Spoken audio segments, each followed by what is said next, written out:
Last Sunday, we were studying verses 40 and 41 of the third chapter of the Gita, dealing with the subject of crime and sin and how to overcome it. In these verses, verse 40 told us that the location of all crime and other tendencies is in the sensory system and the mind and the intellect.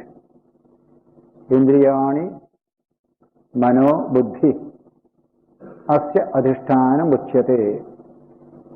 What we call in physical language infection. The body gets infected. A particular organ becomes infected.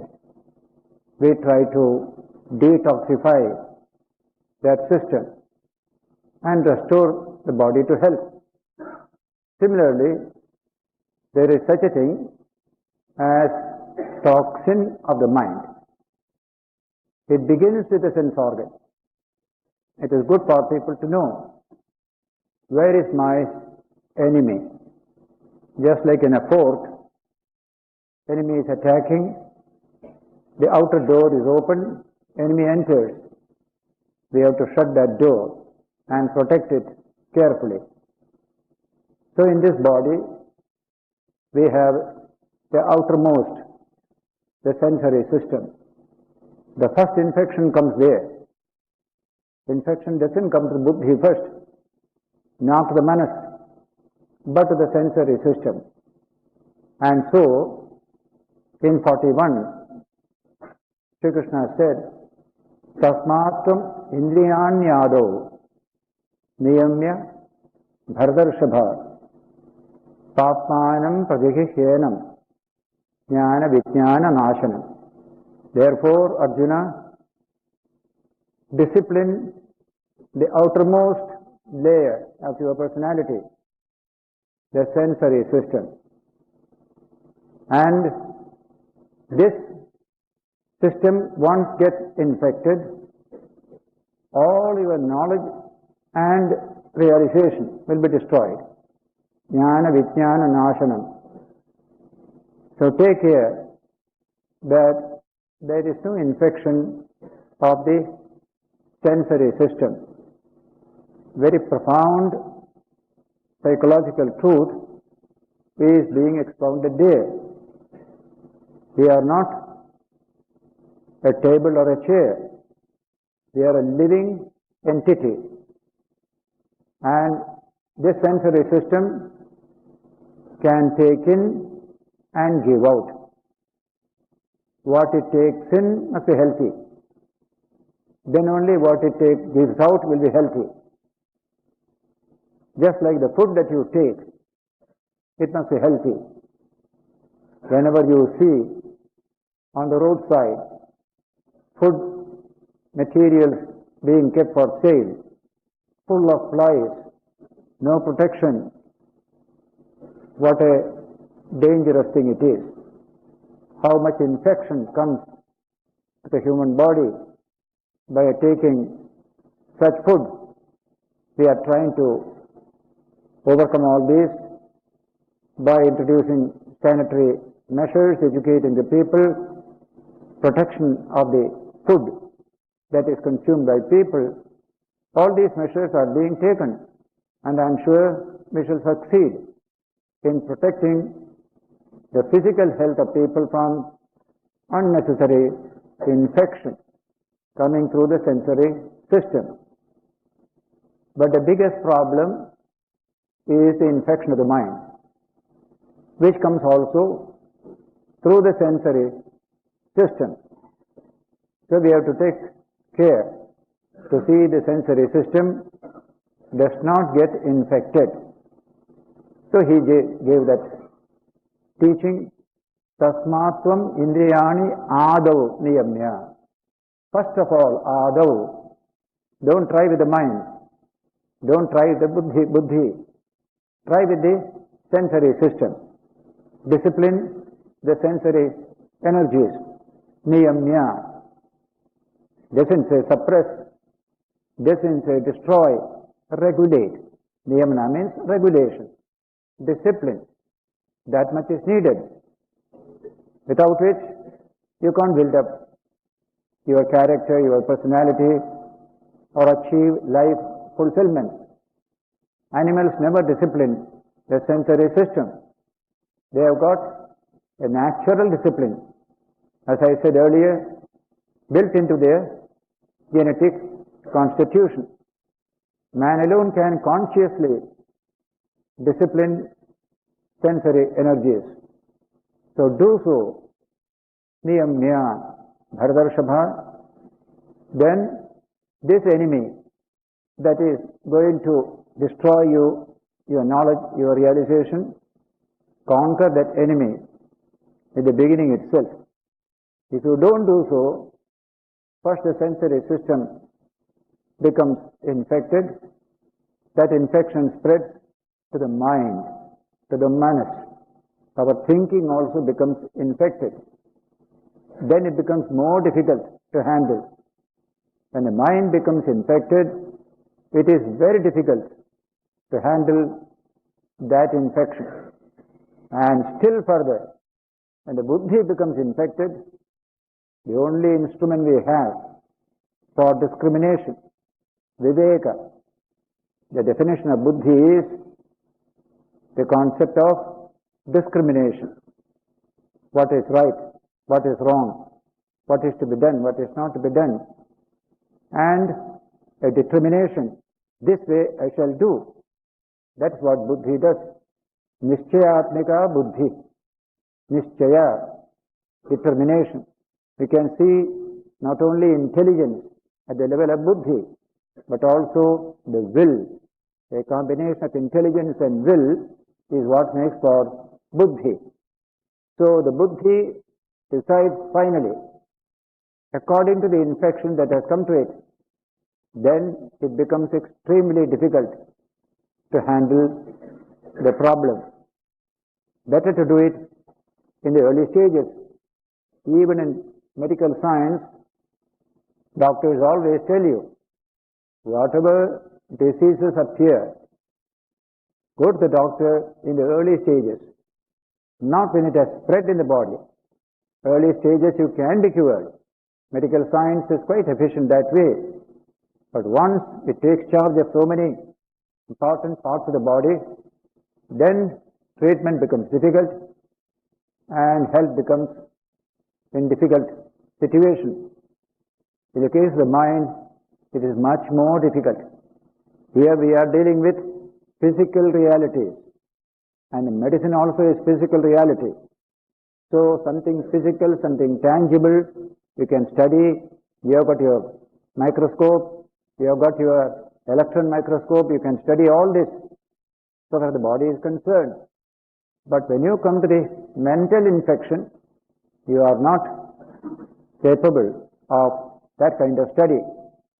You don't know the mind, you don't see the mind.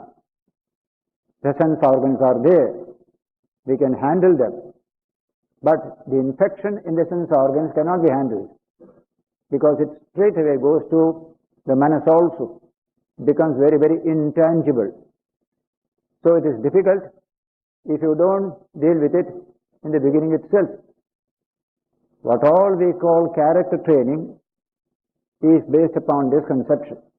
Any child, its sensory system must be disciplined. After about 5th year, that discipline begins. Then only it develops a high character. Its mind becomes clean and pure without any infection. What little infection is there can be handled by normal behavior of life.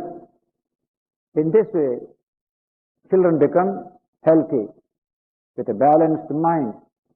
Healthy mindedness is a beautiful word. You can easily watch children and distinguish between the healthy minded and the unhealthy minded, where some infection has gone in, distorting the psychic system. That distorts your judgment. That distorts your behavior, your interhuman relationship. In this way, series of bad things come upon human system. Character becomes disoriented, an unbalanced disposition. All these are happening every day, all over the world. When I was in Tokyo in '86, they arranged a lecture along with a luncheon. And the subject there was children, humanity's greatest assets. That lecture is there, the booklet in the office here, and the bookstall. The most important subject, our asset is children, not the house, not the bank account, not money. These are secondary. Primary asset is children. If they are healthy, if they are in a well-balanced disposition, we are happy, they are happy, and the world is happy. If they go wrong, all are unhappy. So we have to protect the health of children, physical as well as psychic.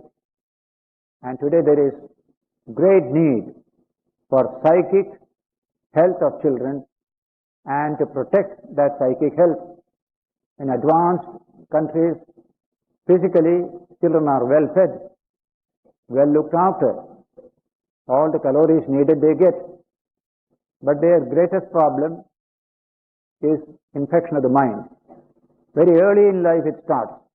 Distortion of the mind starts very early in life. Last week I referred to that Portland lecture in the radio. I saw young people following a particular philosophy in America. They called it impulse release philosophy. Whatever impulses arise in the mind, give quick release for it. Don't check it. Don't control it. That is the philosophy. Impulse release philosophy. Against which I was arguing in that radio talk. Many people accept this idea. Impulse release philosophy. Parents accept it. Teachers accept it. Psychologists accept it.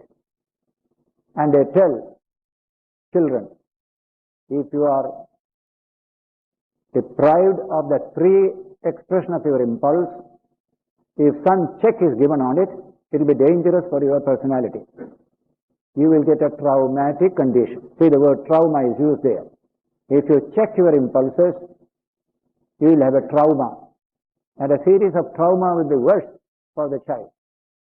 That is a strange new doctrine that has come in modern civilization, against which I was trying to argue that some impulses are worth releasing, but not all impulses. Some are to be checked. Why do you get trauma? Because of very spiritual weakness within. We are essentially very delicate today. Our spiritual strength is nil. A little scolding will make a man go and commit suicide. That kind of weakness you find in people today. Extremely sensitive. That is a inner weakness. So certain impulses need checking. Otherwise you won't be a human being. You will be an animal. That idea I put forth in that discussion, and the interviewer was very happy. They have not heard this thing. So I said, here is an impulse. I check it. I verify it. It has come as a result of the sensory system coming in contact with sensory objects. The impulse has come. But discriminate. Check. That is absolutely essential. Otherwise, a worse distortion will come to the human psyche, which will be beyond your control later on. You must be able to stand a little bit of this trauma. You must have that inner strength, knowing that it is needed at the human level. Man's life is a struggle. Animals have no struggle. Man is a combination of necessity and freedom. We are partly determined by nature, partly we are free. A little bit of that freedom in us makes us restless. The only restless being in God's creation. Man alone is restless. That little freedom in me wants to express. So many things are thwarting me all the time. So a combination of freedom and necessity makes man a unique creature in the whole of nature. It is there. We are asked to take charge of this little freedom and let it not become a thraldom to the senses, which is no freedom at all.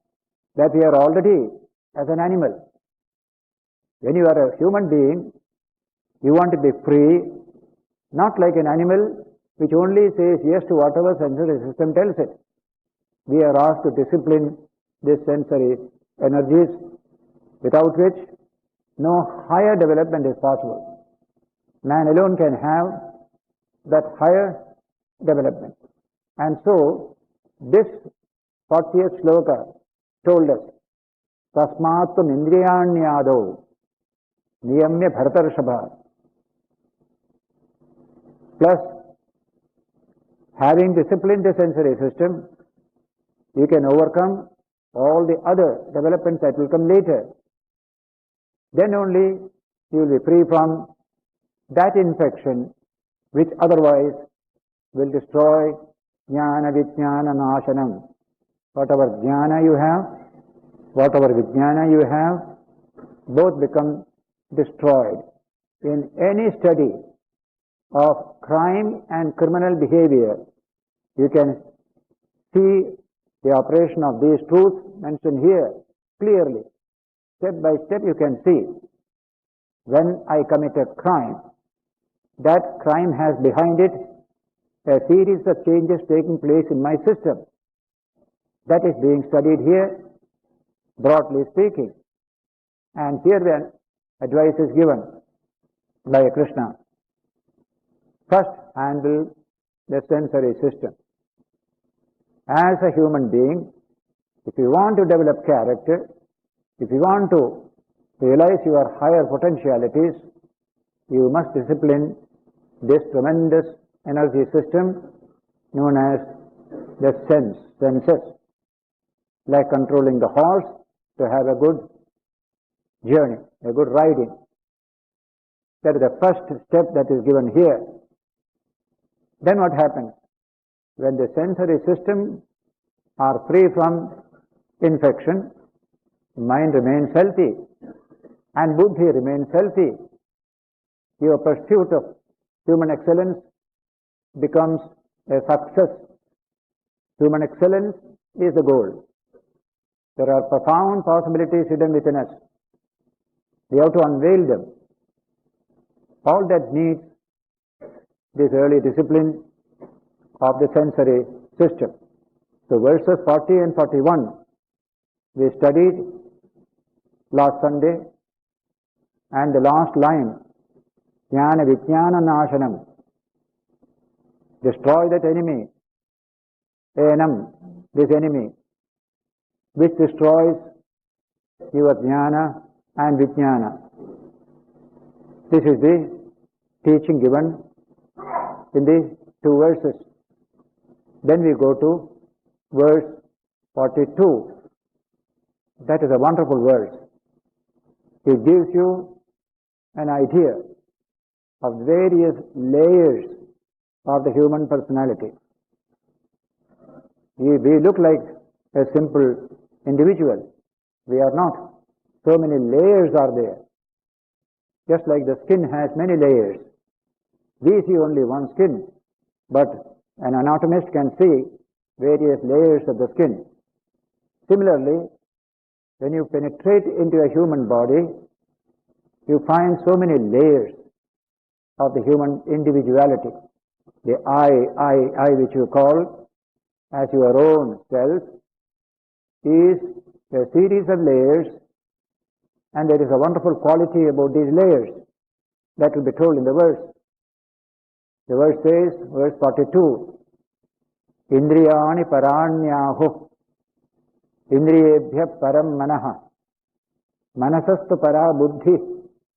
Yo buddhe paratastu saha. In one simple verse, this Gita has given you the entire knowledge contained in the Taittiriya Upanishad, which is a special study of these various layers of the human individuality. There it is said, first is Annamaya Kosha, the kosha consisting of food, this external body. Transformation of food makes for your body and my body, Annamaya Kosha. But that kosha is energized by the second layer, Pranamaya Kosha, bioenergy. Sensory system depends upon that bioenergy. Then in further interior you go, the psychic system, Manomaya Kosha, which we are all handling every minute. Day-to-day life is conducted by the Manomaya Kosha. Shankaracharya refers to it in the Viveka Chudamani in a beautiful verse. Manomaya Agnir Vahati Prapancham. This fire of Manomaya carries on all the activities of the world. That is the Manomaya Kosha. Beyond which is the Buddhi, the Vijnana, Vijnanamaya Kosha. And still further, deeper is the Anandamaya Kosha. The Atman, our own divine nature, our own true individuality is surrounded by so many koshas. We have to negate the external, then the next one to come across the real self that we are. This is called Panchakosha Vidya, the science of the five koshas. In this verse, Krishna takes all the five into three koshas. First is the Indriya, second is the Manas, third is the Buddhi. Beyond the Buddhi is the infinite Atman. That is the language of this verse 42. There is one key word coming there, the word para. Para is always superior, greater, better, higher. That's why para. Parakashtha, Parashakti, and you use the word para, Paramatman. Everything, something higher, something of a higher quality. So, Indriyebhya Parahyatha. Yes. These sense organs are the product of the nuclear dimensions of matter. Ordinary dimension of matter will help to create rocks and stones and other things in the outer nature and the ordinary physical body in our system. But the sense organs come from a more subtle dimension of matter. We call it today the nuclear dimension. In Sanskrit, it is called Sukshma Bhutavastu, the very subtle dimension of matter. So, Indriyani Para, they are superior to, Artha is superior to the Indriyas. Indriyas are the sensory system. They come out of the Artha, sense objects, not what you see with your senses, but what you cannot see, the subtle dimension of matter. They call it the nuclear dimension. Sukshma, extremely subtle it is. That becomes transformed into this wonderful sensory system in all living beings. So that is superior. Indriyani Paranyahu. Indriyas are superior to the ordinary matter around you. But Indriyas are inferior to the subtle matter around you. Here we deal with the ordinary matter which the Indriyas have to see, observe and take in. Indriyas are superior. Para, higher. What the word para means I shall tell later. in the language of Shankaracharya, Indriyani Paranyahu, Indriyebhya Param Manaha. Manas is superior to the sensory system. Manas controls, regulates the sensory system. That is certainly higher and superior in value. Manasastu para buddhi. Buddhi is superior and higher to the manas because it controls the manas and the sense organs also. And what lies beyond the buddhi? Yo buddhehe parataha. What is higher than the buddhi? Superior to the buddhi? Saha. That one reality. The word sa means he. That one he who is the supreme Atman. He is the supreme here. Superior to all these three. Sensory system, psychic system, rational system or buddhi. Just behind the buddhi is the Atman, the infinite self. And there is one special quality about that reality of the Atman. Saha. Om Tat Sat. Say that supreme reality. Similarly, Tat Tvamasi. You are that. You are that. In all these statements, we refer to that Atman, the infinite self. A special quality of that is, it is ever pure, ever free, ever luminous. That is the supreme teaching of Vedanta. No sin can affect the Atman. No infection can touch the Atman. That's why it's called ever free. It's only in Vedanta and in all the what is called mystics teachings of the world religions, you will get this teaching. Sufi, Christian, Buddhist, Hindu, all the mystics, they have experienced the truth and they will always say the self of man is ever pure, ever free, ever illumined. All infections come from lower levels. They never reach there. That is a profound truth and the most inspiring truth for humanity.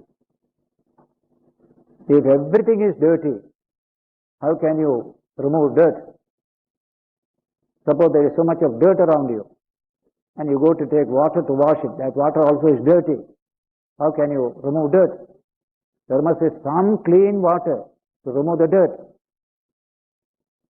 So in this Vedantic thinking, as a result of a penetration to the self of man, they discovered the pure, infinite self behind the body-mind complex. In the Brahma Sutra Bhashya, Shankaracharya refers to it as Nitya Shuddha, Nitya Mukta, Nitya Buddha Swabhava Paramatman. That supreme self which is Nitya Shuddha, ever pure, Nitya Mukta, ever free, Nitya Buddha, ever awakened. It is only the ego tied to the body-mind complex that is subject to evils, crime, sin, etc., etc. Within us, both these dimensions are there.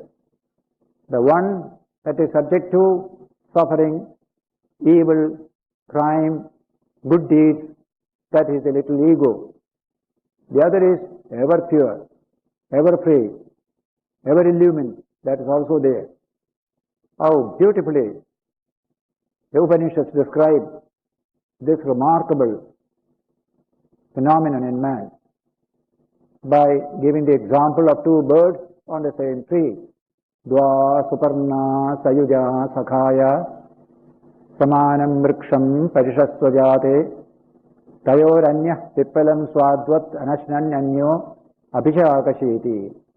On the self-same tree, says the Mundaka Upanishad, are two beautiful birds.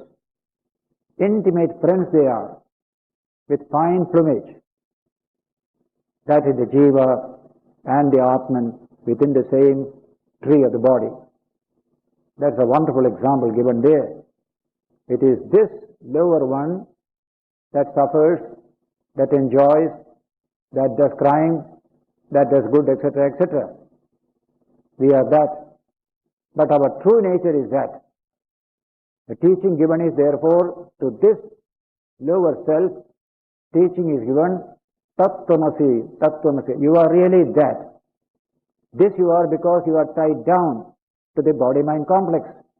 Therefore you feel petty, small, passing through suffering, joy, etc., etc. But really you are that ever pure, ever free, ever awakened self. That is your true nature. In Vedanta, therefore, this penetrating study brought this truth before the mind of the sages, that you may have all the infection on the senses, manas and buddhi, but still there is one dimension of yours which is always uninfected. What a beautiful idea. How inspiring, how hope-inspiring. There is hope, there is hope. A doctor will say, yes, lot of infection is there, still some are free, we can act upon that. Similarly, Vedanta assures every human being that whatever may be infected in your system, even up to buddhi, truly your own essential self is ever pure, ever free. And so there is a possibility of your redemption. Remember that language. There is a possibility of your redemption built into each one of you, Vedantic teaching. We never say, therefore, man is a sinner. Nowhere in the Vedantic teaching you will find the teaching that man is a sinner. He commits sin. He does sin, there is no doubt. But he is not a sinner. Because he doesn't know his true nature, he commits sin. And therefore, to redeem a sinner, you don't need any external method. It is built into you. That's what he is going to tell in the last verse of this chapter. You can depend upon yourself, you can take help from others, but ultimately there is one dimension in you which is always clean and pure. That was a discovery made by the sages of the Upanishads long, long ago. And Vivekananda was addressing the Chicago Parliament, this subject came up. Is man a tiny organism acted upon by all the external forces like a helpless piece of wood going up in the wave, falling down in the chasm of the wave, helplessly careering about? See, that is man. Our heart sinks in despair. There is no hope for man. Is it true? This question agitated the minds of the sages of the Upanishads, and one young sage stood up among the sages and proclaimed his great discovery. These are the language in the lecture on Chicago address, Vivekananda. He proclaimed a very hopeful message to all humanity. His realization was such, so tremendous, like Archimedes, he could simply say, Eureka, Eureka. Something wonderful I have discovered. And the language in which he expresses that discovery even today contains that tremendous energy, that tremendous joy. And Vivekananda, when he pronounced that verse in that American audience, he carried the force of that tremendous discovery onto the people. And the language is this, that young sage, what he uttered, Shrinvantu Vishve Amritasya Putraha. Hear me, Shrinvantu Vishve Amritasya Putraha. Humanity everywhere, not in India, not in the Hindu religion, but everywhere. Please listen. Shunvantu. Vishwe means universal, everywhere. And he addressed them from his point of view, Amritasya Putra, children of immortality. O ye, children of immortality, listen to me. I have a good news to tell you. Shunvantu Vishwe, Amritasya Putra. Not only that, see the audacity of that sage. He sends his message to gods and angels in heaven. Aye dhamani divyani tastuhu. If there are angels, gods and goddesses in heaven, let them also listen to this message. It will do much good to them. See the audacity of the great teacher. What is that message? Did you study some books or built up by your fertile imagination? Said no. Vedahametam. I know this truth. I have realized this truth. I have experienced this truth. Vedahametam. That wonderful word has inspired all subsequent development of religion in India. But we do not understand it today. We have made religion a dead letter. He uses the word Vedahametam. It's not I believe, I have realized it. I experience it. You can also experience it, he's going to tell later on. Vedahametam. Religion is experience, not a belief, not a ritual. Some divine dimension you are going to experience. So Vedahametam. What is that? Purusham Mahanta. The infinite man behind this finite man. Mahantam is the word for infinite. Big, infinite. Alpa and Maha, two words in Sanskrit. This self is Alpa. We are small. That's why we are petty. We fight and kill each other for 5 rupees. That's called Alpa and small. We are doing it plenty in India. And all crime, all social delinquency comes from this being Alpa. Not knowing our Mahan nature. When a newly married couple, the husband burns his bride, what is the psychology there? Extremely small, extremely Alpa. So Alpatma we call it. The other is Mahatma. Gandhi was Mahatma. Everyone can be Mahatma. That is your birthright. So he calls it, I have realized that infinite self behind this finite self. Vedahametam. Purusham Mahantam. That infinite man behind the finite man, I have realized. Aditya Varnam. Glorious, luminous like the sun. Samasap Parastat. Beyond all darkness and delusion. That is the truth I have discovered. But he did not say, you only believe me, you will be saved. He never said so. He said, you also realize this truth because it is your own birthright. You are not to beg and borrow from somebody else this truth. It is built into you. Never you will find in world's literature such authentic utterance of man's greatness and glory. The Upanishads are great because in that literature alone will you find this glory of man presented in such wonderful language with such conviction, which carries conviction to the listener. Having said this, therefore, the sage added, Tameva viditva atimrityumeti nanyah pantha vidyate ayanaya. By realizing that truth alone, can you go beyond death and delusion. There is no other way, there is no other way. See the language. Nanya pantha vidyate. There is no other way, there is no other way. Realize this truth even a little, even a glimpse of it can change your life. Today, I am a corrupt individual. I get a glimpse of it through some reason or the other. My life is changed. Just a glimpse of it.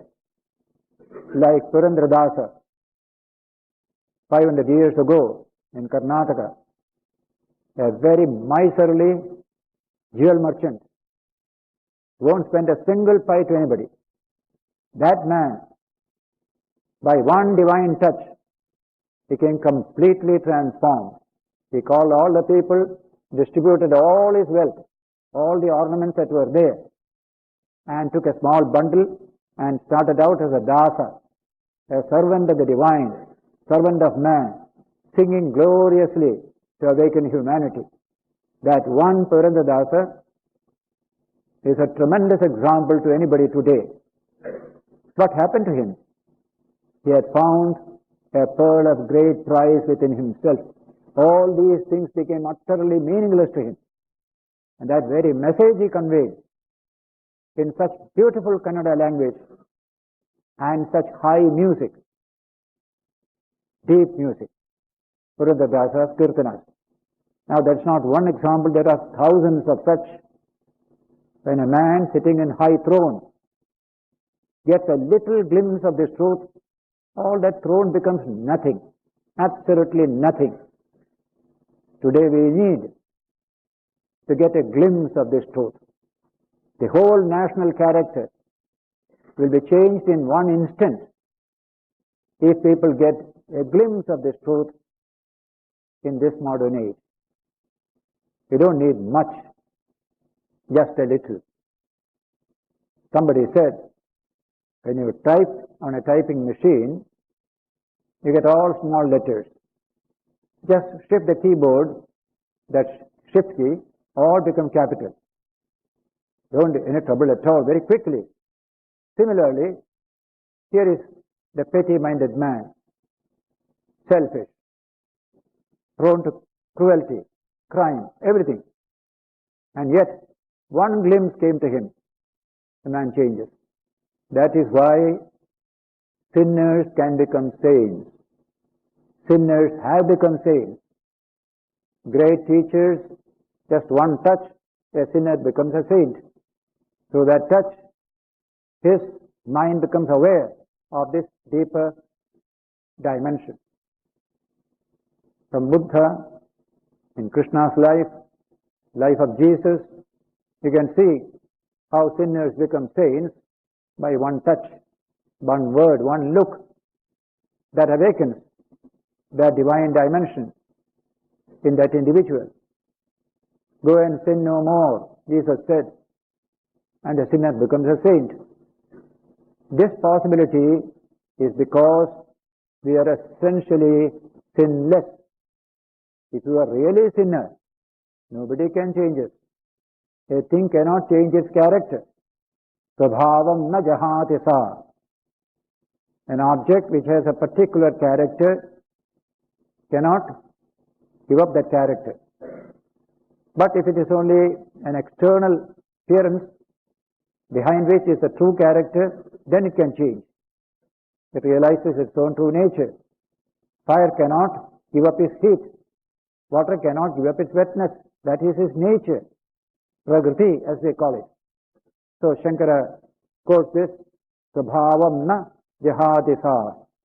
In any object, what is its true nature, it cannot give it up. Temporarily it can give it up.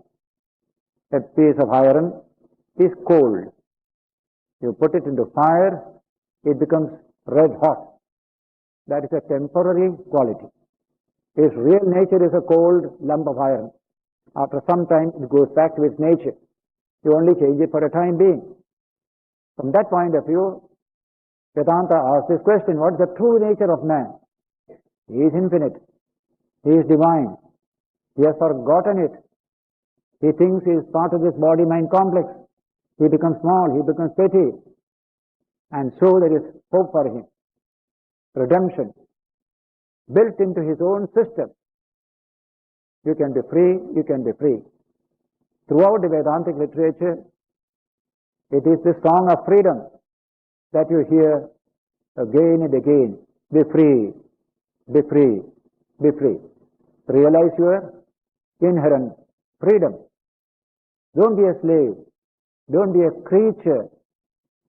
Jantu in Sanskrit. Don't be a jantu. Be free, be free. So this shloka says in the last line, Nanya pantha vidyate ayanaya.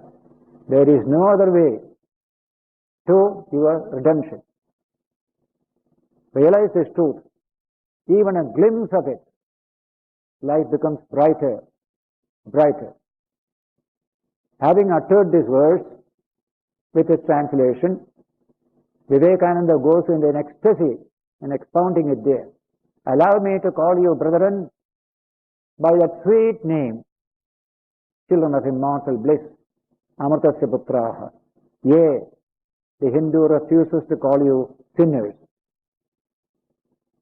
You are spirit free, immortal. You are not matter. Matter is your servant, not you the servant of matter. This is how that profound truth of the Upanishads, arising from a penetrating experience by the sages, was conveyed to the modern age by this great teacher, Vivekananda. And all his literature contains that one single message, message of freedom, message of fearlessness, message of love and concern. It comes from the truth which you realize a little, character changes, character becomes steady, it becomes founded on the rock. A building built on rock has no fear. Built on sand, it is always to fear. Winds, hurricanes, etc. So, Shrinvantu Vishve, Amritasya Putraha. See that universal vision. Man as man.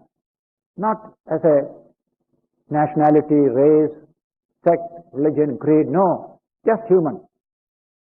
Vedanta proclaims a human message to all humanity. That's why the world is running after it today. Just like physical science proclaims a universal message, and the whole world is after physical science. We have not to thrust it on people. Truths are always universal. Opinions are limited in scope. Here a profound truth is uttered. Shrinvantu Vishve, Amritasya Putra, children of immortality. Every child is a child of immortality. Convey these blessed ideas to your children, says Vivekananda, when they are young. You are that blessed one. Like that Queen Madalasa, whose story appears in our spiritual literature. When a child is born, she puts the child on the rocking up and down, singing this song. Shuddhosi buddhosi niranjanosi samsara maya malavajjitosi. Child, why are you weeping? You are that pure one. You are that ever-free one, free from all the taints of samsara. That is your true nature. That is how Madalasa educated her children. Highly commended by Swamiji also. This kind of teaching, like our old way of dealing with children, you are a fool, you are this, especially in our old education. Our teachers, they will always call students in the class, you are an ass, you are a donkey, you are a fool. Wonderful qualities. That is what we had till now. But today's education is different. You respect the child. Some profound dimension is there. And the profoundest is this truth. Amritasya Putra. That is your true nature. That is education and religion. For religion is continued education. Experience going from sensory level to supersensory level. That is the basis of this particular verse which you heard. 42. Indriyani paranyahu. Indriyebhya param manaha. Manasastu para buddhi. Yo buddhe paratastu saha. Who is above buddhi is that Atman, your own self. Just think of your mind functioning as buddhi, discriminative faculty. Just think of it. Behind that buddhi is my infinite nature. Just look, he must be there. but the capacity to look is not there. It is pulled out all the time. Shankara calls the Atman, therefore, that which is just behind buddhi. Nedishtham Brahma. Brahman which is just behind the buddhi. Nearest to buddhi is the Atman. Only to look behind it is there. But that looking behind takes ages of struggle. It's not easy. That's why all this teaching is given. But one single truth that comes out of this teaching is, whatever part of your system may have become corrupted, infected, toxic, there is one dimension which is ever free from such corruption. That's your own true self. That is why sinners can become saints. Otherwise sinners have no hope. No hope at all. Radhakrishnan said in one lecture, every sinner has a future as every saint has a past. Just think of it. I am a saint today, but yesterday I was not. I am a sinner today, tomorrow I am not going to be a sinner.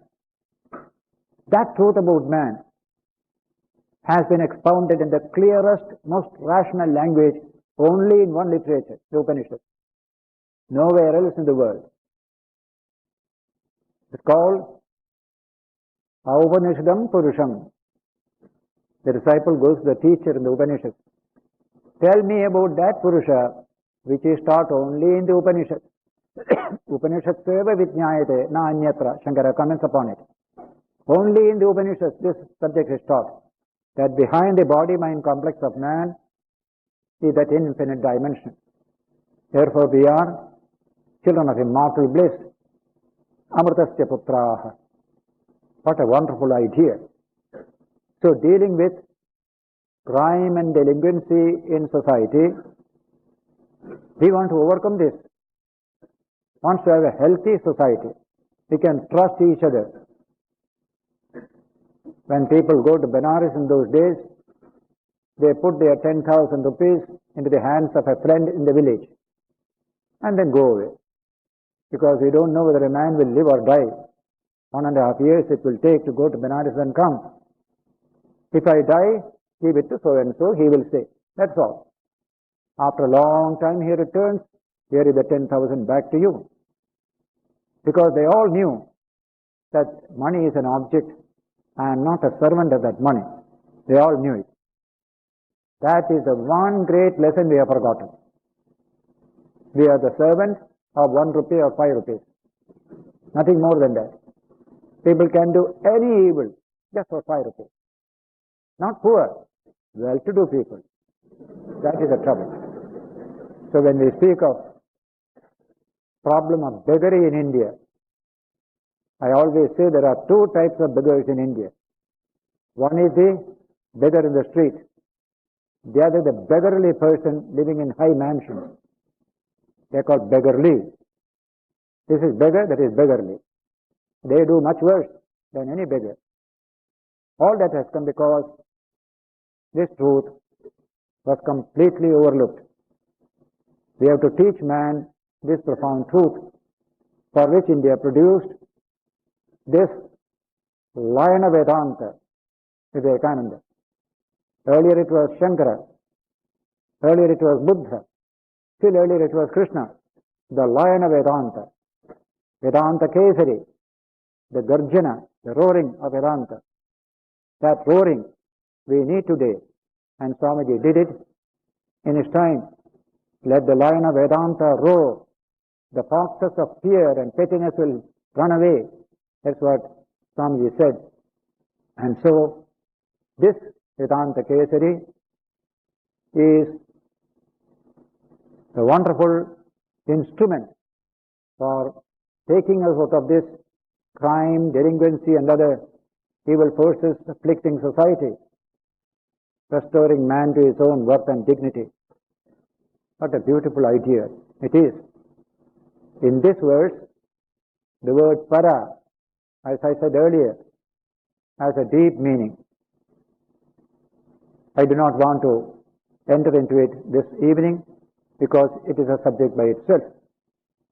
So next Sunday, we shall take up this verse and the last verse, 43, for our study, by which this whole subject will be covered in those 7 verses. As I said, it has international relevance. How to fight crime and delinquency in society. How to bring peace into society. When I was in Australia in '86, they took me to the Deakin University. Deakin University is near Melbourne, in the philosophy class there. It was International Year of Peace. Professor asked me, address the students on religion and peace.